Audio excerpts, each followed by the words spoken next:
What's going on, guys? It's Gabe from Lacrosse Analytics, and today we're going to be picking my Week 6 Fantasy Lacrosse Pick'em Challenge team. I know that I missed last week. Somehow I managed to forget about, I wouldn't even say forget, I just got behind on some stuff with the holidays, and it was a busy week nonetheless. But anyway, we're back. We're going to be picking a Week 6 team here in a second. I have all the stats updated on my spreadsheet. And there are only 2 games this weekend, so again, there's going to be a lot of parity between people's teams, so you may have to think a little bit outside of the box here. But a lot of teams are going to have very similar players overall. And we have Philly and the Riptide, and we have Vancouver and Colorado. And both those games are tomorrow on Bleacher Report Live.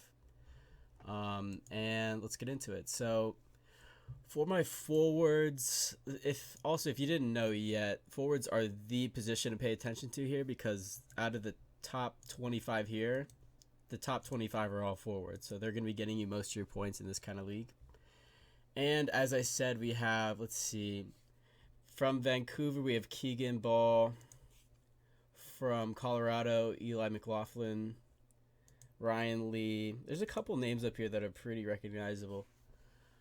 Definitely going to have to start Mitch Jones. I think that's kind of automatic at this point since he's second in the league in points with almost 10 a game, which is absolutely absurd. So we're just going to mark him in here real quick. So let's find Mitch Jones. There he is, Mitch Jones. And who's the other? I had another guy in mind from Philadelphia. I can't remember his name. Oh, yeah, Kevin Crowley, for sure. Kevin Crowley. So let's find Kevin Crowley. There he is. And then as a third forward, let's see. Who do we got here? Eli McLaughlin's definitely not a bad choice. The thing is, I'm thinking about picking another Philly guy because the Riptide, they're a new franchise. They're 0-4. I mean, it's just kind of typical. You know, you're not going to have too much success commonly in your first year as a program. That's just not going to happen. So with the Riptide playing, you definitely want to play players against that team just because, you know, they're not doing too hot.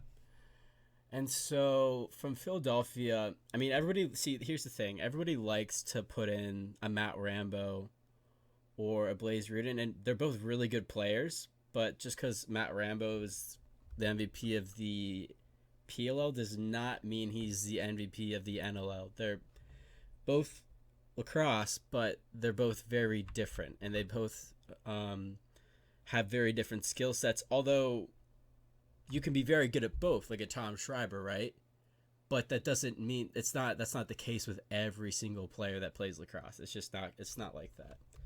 So if we do look up Matt Rambo, where is he at? And I think he even played okay. I don't know why he's not showing up. Oh, there he is. So with Rambo, he's got 2 games played, and he's got 4 points. You know, that's pretty good. That's really not bad at all. But it's not what he is in the PLL, right? So I wouldn't say don't pick Matt Rambo, but I'm just advising you that he's not as good in box as he is in field. But anyway, after that short rant, let's pick our third forward. So we got Ryan Lee, we got Jacob Roost, and then Colorado is so balanced in this. I don't really think you can go wrong here, to be honest. I'm really feeling Chris Wardle here. You know, 4 goals, 7 assists, 11 points overall. I feel like he's going to get us some points this week, so let's go with Chris Wardle. Let's find him on the list. Let's see. Chris. Where the hell is he? Oh. Where is he? Oh, all the way at the top, though, where the forwards are. All right, let's move on to defense and transition players. I had a few guys picked out for this, too. I went through a little bit before this and looked at the rosters and everything. So I have 2 automatics. One, Matt Beers, because he's, for one, a seasoned vet. He's been in the league for a while, and he's doing really well right now. So I'm going to look for that to continue. And then Kyle Matisse, the Philadelphia Wings player. He's not high on this list, but I can guarantee by the end of the season he will be. He's a very good player for Philadelphia. And we're going to throw him in. Let's see. Let's look up Kyle Matisse. And secondly, Matt Beers. All right. And as a third defensive / transition player, I'm kind of in the air with this one too. So let's scroll back up to the top of the list here. there's only so many players to pick. Like I said, there's really not too many games. There's only 2 games this week, so there's not a whole lot of choices. But there's definitely still some good choices in here. Let's see. Brett Craig, 1 game played, 1 goal. What's G? Points. Oh, duh. It's really tough, honestly. This one's kind of a toss-up for me, not gonna lie. I'm gonna go Brett Craig. And let's find Brett Craig. Craig, there he is. All right, so we got 6 players right there. And then in goal, I thought this one out a little bit. So Vancouver seems like they have a pretty high-powered offense this year, especially with Mitch Jones. I don't think that goals against really matters. Like, obviously it does. You know, if your goalie lets up, let's say 16 to 20 goals, then you know you don't want to. But for one, Dylan Ward is a exceptional goalkeeper.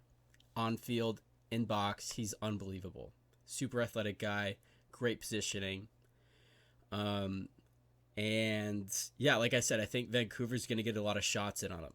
So with him being a great goalie and them having a good offense, I think he's going to have a highly productive weekend here. So let's go with Dylan Ward here. And that's going to do it for this week. I hope you guys enjoyed. Definitely keep up to date with this stuff, because now that I've missed a week, I'm like, 40 or 50 points behind the lead right now, even though I wasn't there, because they kind of add up over time. But like I said, I'm more worried about this on a week-to-week basis and not so long as a season kind of thing. But anyway, guys, hope you enjoyed the episode. I'll see you guys in the next one. Peace.